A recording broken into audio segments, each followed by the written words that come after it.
immigration reform. I'll just walk through the basics of it, and then we'll take some questions and hopefully be able to answer all of them. So this is the largest proposed reform to our immigration policy in half a century. The most important question when it comes to the U.S. immigration system is who gets a green card. A green card is the golden ticket of U.S. immigration. Every year we issue 1 million green cards to foreign nationals from all the countries of the world, but we do so without regard to whether that applicant has demonstrated the skill that can add to the U.S. economy, whether they can pay their own way or be reliant on welfare, or whether they'll displace or take a job from an American worker. And as a result of this policy, in place now for many years, we've seen significant reductions in wages for blue-collar workers, massive displacement of African American and Hispanic workers, as well as the displacement of immigrant workers from previous years who oftentimes compete directly against new arrivals who are being paid even less. So it's a policy that's actually exacerbated wealth inequality in the country in a pretty significant way. So you've seen over time, as a result of this historic flow of unskilled immigration, a shift in wealth from the working class to wealthier corporations and businesses. And it's been very unfair for American workers, but especially for immigrant workers, African American workers, and Hispanic workers, and blue-collar workers in general across the country. At the same time, it's cost taxpayers enormously because roughly half of immigrant-headed households in the United States receive some type of welfare benefit, which I know is a fact that many people might consider astonishing, but it's not surprising when you have an immigration system that doesn't look at questions like skill level or self-sufficiency. And so this proposal has several major historic changes. First, it eliminates so-called chain migration. So right now, what does chain migration mean? It means that if you come into the United States on a green card, and just so we're all clear, a green card gives the recipient lifetime work authorization, the ability to bring in their family members. It gives them a fast track to U.S. citizenship, and with that, all the benefits that come with being an American citizen. And so the individuals right now who are receiving green cards, they can bring in, say, an elderly relative who can immediately go on to public assistance if they become unable to support themselves financially. And then that person can bring in a relative who can bring in a relative who can bring in a relative, and that's why they call it chain migration.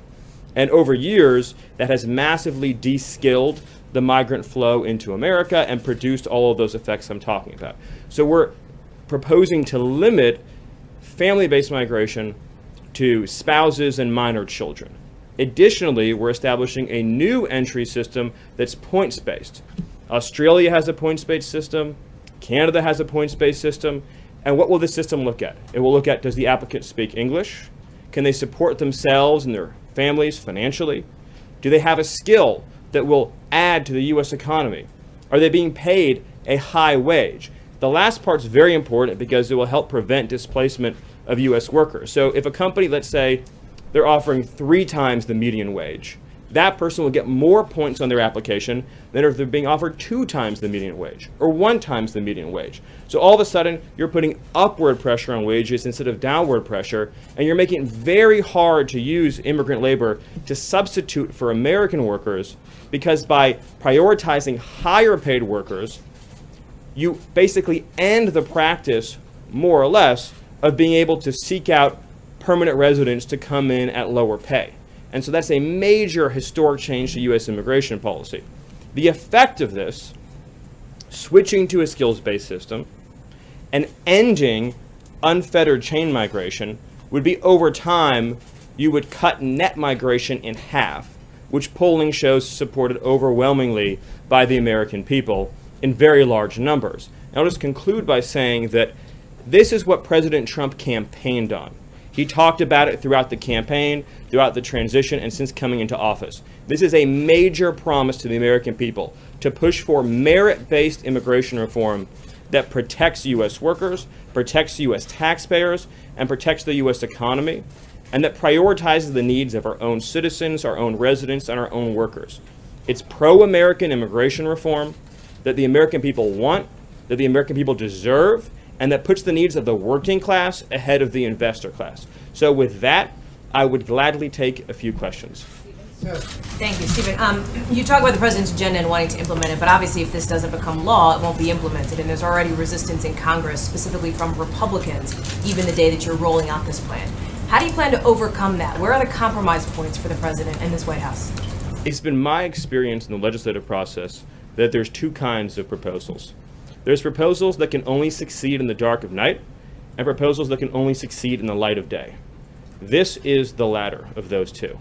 The more that we as a country have a national conversation about what kind of immigration system we want and to whom we want to give green cards to, the more unstoppable the momentum for something like this becomes. There's room for change. And for public support is so immense on this, and we just look at the polling data in many key battleground states across the country, that over time you're going to see massive public push for this kind of legislation, because immigration affects every aspect of our lives. It affects our schools, our hospitals, our working conditions, our labor market, our tax base, our communities, and it's a deeply personal issue for Americans. And so you're going to see massive public support for this. And ultimately, members of Congress will have a choice to make.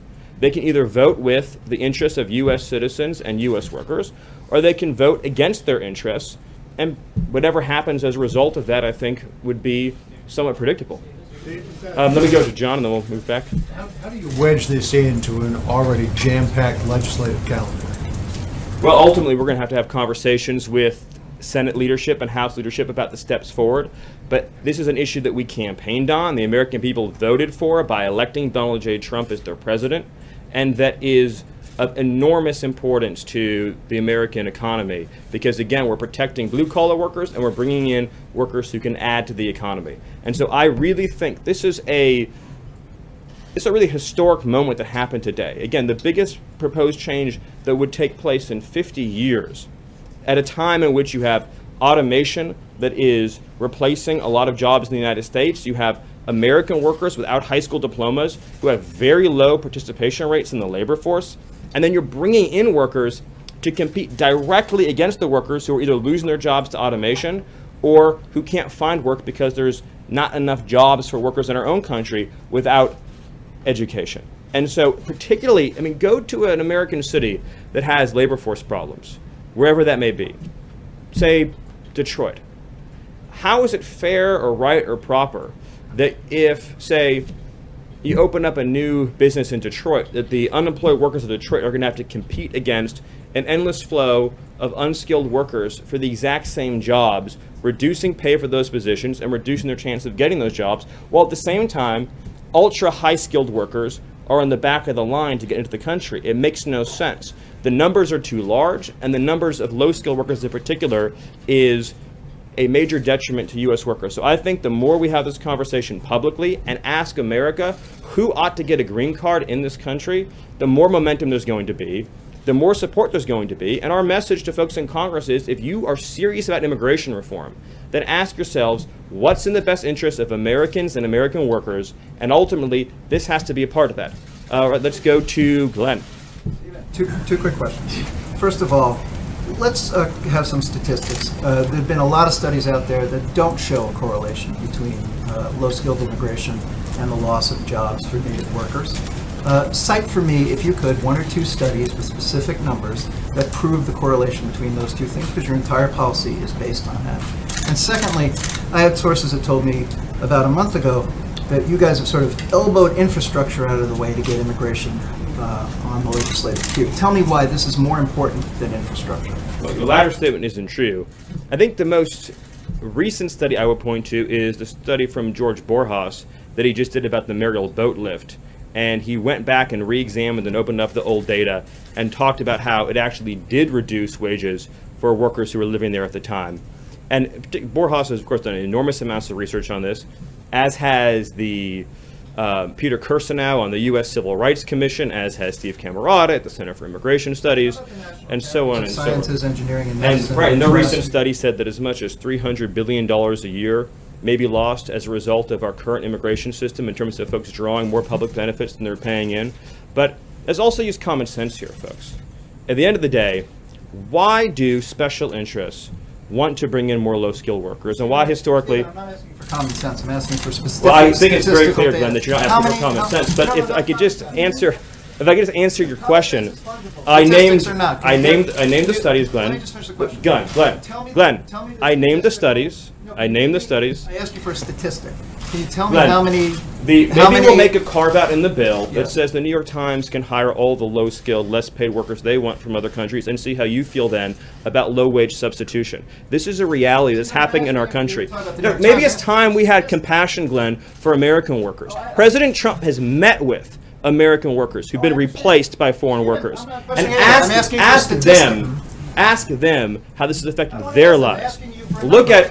at, I just told you. Low-skilled jobs that Americans might otherwise have. Why? I mean, This if is you look, supposed to be evidence first of all, if you look at against the premise, Glenn, of bringing in low-skilled labor, it's based on the idea that there's a labor shortage for lower-skilled jobs. There isn't. The number of people living in the United States in the working ages who aren't working today is at a record high. 1 in 4 Americans, or almost 1 in 4 Americans between the ages of 25 and 54, aren't even employed. For African American workers, their labor force participation rate, who don't have a high school diploma, I guess African American males without a high school diploma, has plummeted some 40 percentage points since the mass wave of unskilled migration began. The reality is that if you just use common sense, and yes, I will use common sense, the reason why some companies want to bring in more unskilled labor is because they know that it drives down wages and reduces labor costs. Our question as a government is, to whom is our duty? Our duty is to U.S. citizens and U.S. workers to promote rising wages for them. If low-skilled immigration was an unalloyed good for the economy, then why have we been growing at 1.5% for the last 17 years at a time of unprecedented new low-wage arrivals? It's just the facts speak for themselves. At some point, we're accountable to reality. And on the other hand, like I said, you have ultra-high-skilled workers who are at the back of the line, which makes no sense in the year 2017. Neil, let me go to you. You're now Let's go. targeting Hold on, let me go to African Neil American Monroe. male. Here's a You just fairly- brought up the African American Here's a male fairly simple stats. Are you question. now targeting the black unemployment rate that is traditionally and historically higher than the average American? Is that what you're looking at? There's with no this? doubt, and I'll go to Neil, but there's no doubt, and it's very, very sad and very unfair, that immigration policy, both legal and illegal, over the last several decades, has a deleterious impact on African American employment in general, and certainly African American males, and it's been quite tragic. And we as a country have to have a conversation about that. Neil? Okay, so thanks very much. So one of the arguments made against this bill is that large-scale immigration will increase the total number of jobs. Senator Graham, for example, said he wants more immigration to bring in more restaurant jobs, more resort jobs, bed cleaning jobs, and such like. Is it better for this country to have more jobs or higher wages and higher productivity for Americans? Well, I think at the end of the day, President Trump's been clear that he's a pro-high wage president. He ran as a pro-high wage candidate, and that's what this policy will accomplish. At the same time, to the point about economic growth, we're constantly told that unskilled immigration boosts the economy. But again, if you look at the last 17 years, we just know from reality that's not true. And if you look at wages, you can see the effects there. If you look at the labor force, you can see the effects there. And so again, we're ending unskilled chain migration, but we're also making sure that the great inventors of the world, the great scientists of the world, the people who have the next great piece of technology can come into the United States and compete in a competitive application process, a points-based system that makes sense in the year 2017. All right, let me go to you. Two questions. One, you did personalize it with the New York Times, so normally this wouldn't be a question, but will the Trump organization stop bringing in foreign workers on visa programs to set an example for other businesses in the interim before this bill becomes law? Well, as you know, the only way to have immigration policy work is it has to be national, it has to be uniform. You can't have different rules and different procedures for different companies. This bill, of course, doesn't deal with guest workers and temporary non-immigrant visas, which is, I think, what you're asking about, and that's a separate thing. But the president was clear, if you go back and look at his debate on this during the primary, where he said, as a businessman, my responsibility is to operate my business according to the laws of the United States as they exist. He said, as president, my responsibility is to pass laws that make sure we have an immigration system that prioritizes American workers. He said that throughout the campaign, and he said it as a candidate, and he said it now. But just as a technical matter, you're talking about a different aspect of the immigration system. Today we're talking about the green card system, but it's a good question. Let me move on over there. Thank you, No, Stephen. just hold on a second. Over Thank here. you, Stephen. Just to take the question in another direction, USA Today and others have shown that over the last 7 years there's been a negative flow of immigration across the southern border. And of course, unemployment is at perhaps a 10-year low right now. So will there be enough workers in the southwest states if this policy were to go into effect? Well, yeah, so I think we're talking about different things, and I appreciate the question. Net migration overall has been at a record pace. You're talking, I think, just about some questions about net migration illegally across the southern border. We're talking today about green card policy. Every year we issue 1 million more green cards, and it just keeps adding on every year after year after year. And so the supply of foreign labor is at a record high. I think the foreign-born population right now is 45 million. I think there's 25 million foreign workers in the United States. All right, right there. Yep. Thank you, Stephen. 2 questions for you. First, does the Trump administration plan to defend the DACA program if Texas and 8 other states bring a lawsuit challenging it in court? Well, we are not going to make an announcement on that today because there is ongoing litigation, and DOJ and DHS are reviewing that. But I will say that whatever we do is going to prioritize the interests of American citizens and workers. Stephen, Zoe Daniel from Australian Yeah. Broadcasting. You've talked about the Australian policy. Can you speak more specifically about what the administration likes and also how that extends into things like family sponsorship? You mentioned bringing in elderly relatives, for example, who might not be productive. Yet in Australia, adult children can sponsor their parents to immigrate. So which elements of the policy are you choosing that you might like to So use? we looked at the Australian system, the Canadian system. We took things we liked. We added things that made sense for America and where we are as a country right now. One of the things I think is most compelling about the Australian system is the efforts to make sure that immigrants are financially self-sufficient and make sure they're able to pay for their own health care and things of that nature. And that's certainly one of the things we took from that. And obviously, the points-based system that Canada has a lot to recommend it. And we took that and we added things that were all new to it, and they're released today, and that make sure that we have a highly competitive application process. Look, there's 7 billion people in the world, and so the question of who gets that golden ticket needs to be a discerning process that makes sense. Again, in an environment in which you have this huge pool of unemployed labor in the United States, and you're spending massive amounts of money putting our own workers on welfare, doesn't it make sense economically to say, let's get our own workers, immigrant and U.S. born, off of welfare, into the labor market, earning a living wage, able to pay into taxes, instead of bringing in lower wage substitutes, while at the same time ensuring that the inventors, the innovators, and the scientists are able to come into our country and add to our economy and our GDP, but not as substitutes for Americans. NBC. Stephen, thank you so much. Can you respond to some of the critics within your own party who say what we really should be focused on is comprehensive immigration reform in order to really tackle the problem in a serious way? And secondly, what do you say to those who say this just separates families and it's effectively cutting an effective visa program? Well, actually, the legislation for folks who are already here, they are able, have pending family-based sponsorships, they're actually grandfathered in. So it's a new system moving forward, point one.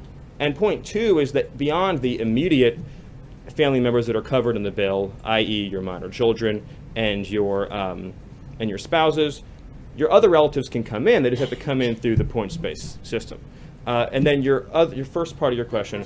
Comprehensive immigration reform. Some Republicans say we should be focused on comprehensive immigration reform instead of a sliver of the problem in order to really address the broader root problem of immigration. Well, why not tackle it from that standpoint? Let me ask you a hypothetical, and I mean it in all sincerity.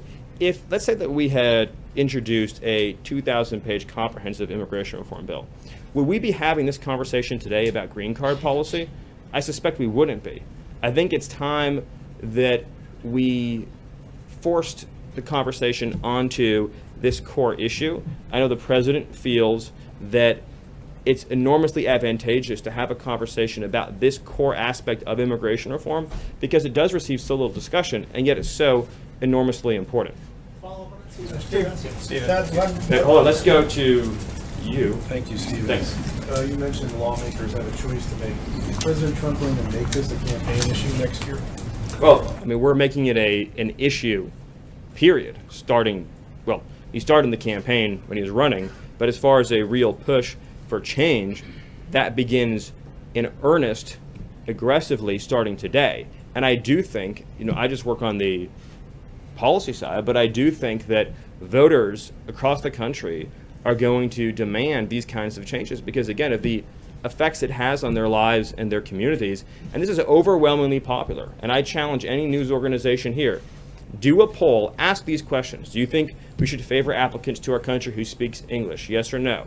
Do you think that we should make sure that workers who come into our country don't displace existing American workers? Do you think people who come into our country should receive welfare or be financially self-sufficient? Do you think we should prioritize people based on skill? Do you think that we should reduce overall net migration? Do you think we should have unlimited family chain migration? You ask any of these questions, look at the polls, look at the results you'll get in your own news organizations, and they'll be very clear.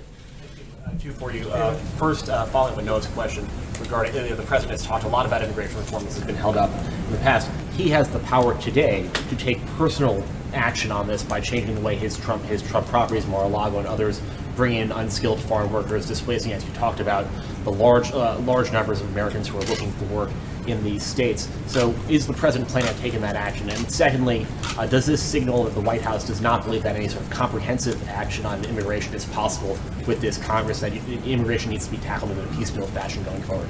Well, again, just as a technical matter, you're talking about non-immigrant guest worker visas, and this legislation deals with green cards, i.e. permanent immigration. So they're two totally separate categories.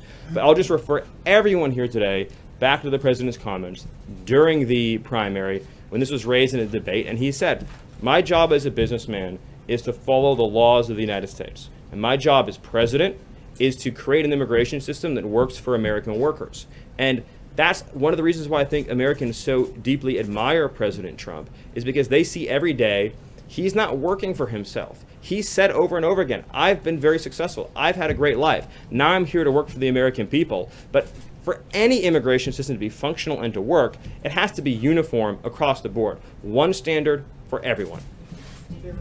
Say how close the president is to getting a nominee for DHS, and can you add, if this legislation is not moving by the end of the year, how much is it possible for you to do through executive action, if any? Well, I certainly think that on the administrative action front, you can tighten up and continue to tighten up enforcement on visa rules and standards, and I think that's certainly something that we'd be looking at doing.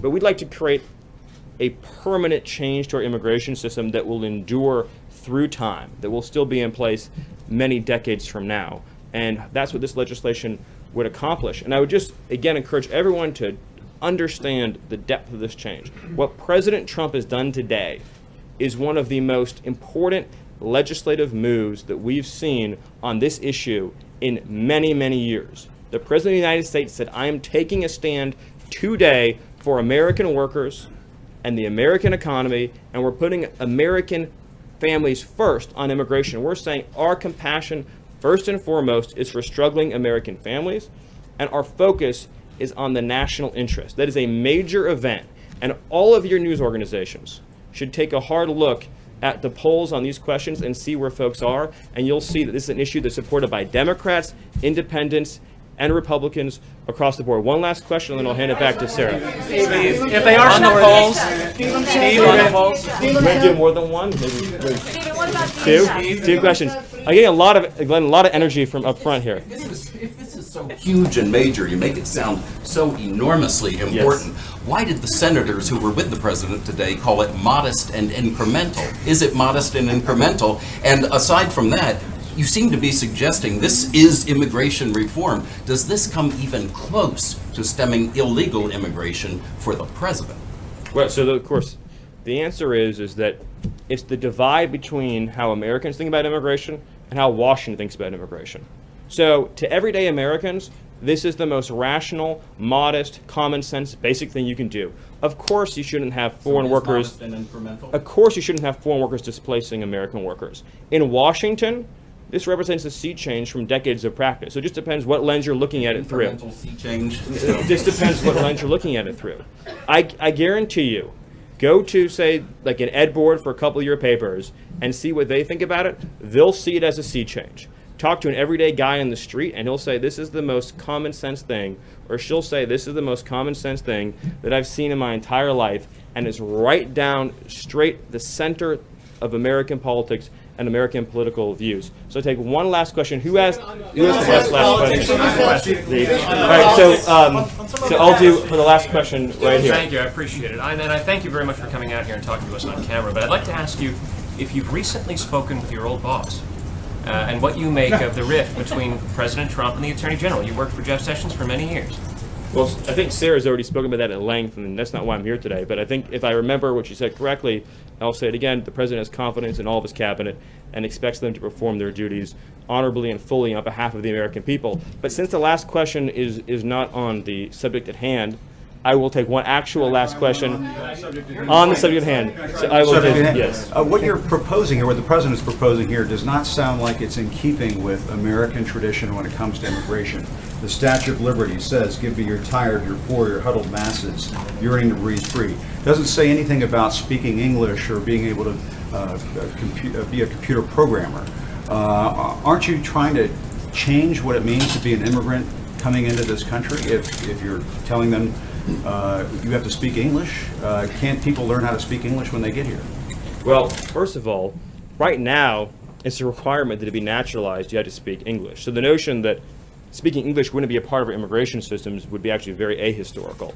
Secondly, I don't want to get off into a whole thing about history here, but the Statue of Liberty is a symbol of liberty enlightening the world. It's a symbol of American liberty lighting the world. The poem that you're referring to that was added later is not actually part of the original Statue of Liberty, but more fundamentally, the history, but more fundamentally, You're saying the that that history, does not represent I'm saying that what I'm the saying that country the has always notion thought of I'm as saying the notion that immigration the coming into this I'm saying the notion I'm sorry. No, that sounds like Jim, let me ask you a question. That sounds like some national park revisionism. No, the what I'm asking you is Statue of Liberty Jim, has always Jim, been let me a ask you a beacon of question. hope to the world Jim, for people to send Jim, do you their believe people to this country, Jim, and they're not always going to speak Jim, English, Stephen. Jim, they're not do you always believe going to be highly skilled. They're not always Jim, going to be Jim, somebody Jim, I appreciate your speech. Jim, I appreciate your speech. So let's talk about this. It was a modest Jim, let's talk about this. In 1970, when we let in 300,000 people a year, was that violating or not violating the Statue of Liberty law of the land? In the 1990s, when it was 500,000 a year, was it violating or not violating the Statue of Liberty law of the land? Was it violating? When it was 700,000 a year. No, tell me what years. Tell me what years. Tell me what years meet. Tell me what years meet Jim Acosta's definition of the Statue of Liberty poem law of the land. So you're saying 1 million a year is the Statue of Liberty number. 900,000 violates it. 800,000 violates it. You're sort of bringing a Jim. press one for English philosophy here to Jim. immigration, and that's never For been Jim. what the United States has been about, Steve. That I mean, you're, that's but just you're the also case. your statement's also shockingly ahistorical in another respect too, which is if you look at the history of immigration, it's actually ebbed and flowed. We've had periods of very large waves, followed by periods of less immigration and more immigration, and during we've had a period of immigration right now. The Yeah, president it's- wants to build a it's wall, actually- and you want it's to actually- bring about a sweeping change to the Surely, immigration Jim, you don't actually think that a wall affects green card policy. You couldn't possibly believe that, do you? Actually, the notion that you actually think immigration is at a historic law, the foreign-born population in the United States today, Jim, staff on Monday talking about how border crossings. do you were really, way I ahead. want to be serious, Jim, do you really at CNN not know the difference between green card policy and illegal immigration? Sir, Are you my really father don't know is a that? Cuban immigrant. He came to this country in 1962, right before the Cuban Missile Crisis, and obtained a green card. Yes, people who immigrate Okay, to this so country Jim- can eventually.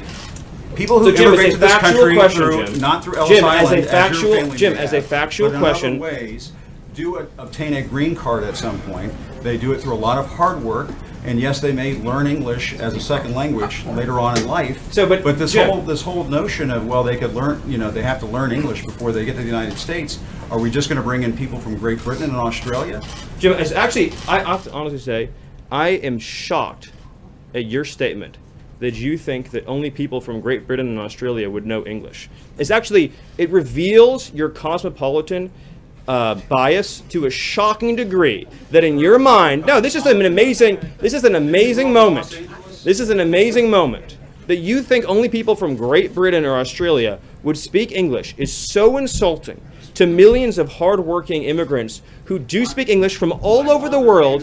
Jim, have you honestly never met an immigrant from another country who speaks English outside of Great Britain and Australia? Is that your personal experience? Of course, there are people who come. But that's not what you said, and it shows your cosmopolitan bias. And I just want to say, sounds like to you you're trying to engineer the I just wanna racial say- and ethnic flow of people into this country. through Jim, this that is one of policy. the most outrageous, insulting, ignorant, and foolish things you've ever said. And for you, that's still a really the notion that you think that this is a racist bill is so wrong and so insulting. Jim, the reality is that the foreign-born population into our country has quadrupled since 1970. That's a fact. It's been mostly driven by green card policy. Now, this bill allows for immediate nuclear family members to come into the country, much as they would today, and then it adds an additional points-based system. The people who've been hurt the most, the people who've been hurt the most by the policy you're advocating are What policy am I advocating? apparently just unfettered, uncontrolled migration. The people who've been hurt the most by the policy. What you're doing is for The people who've been hurt the most by the policy that you're. The people who've been hurt the most by the policy you're advocating are immigrant workers and minority workers and African American workers and Hispanic workers.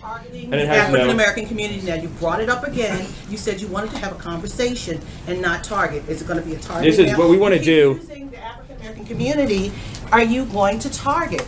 I'm not trying to be funny, but Right, you and keep I know what you're this. saying. What you're saying is 100% correct. We want to help unemployed African Americans in this country and unemployed workers of all backgrounds get jobs. And insinuations like Jim made, trying to ascribe nefarious motives to a compassion immigration measure designed to help newcomers and current arrivals alike, is wrong.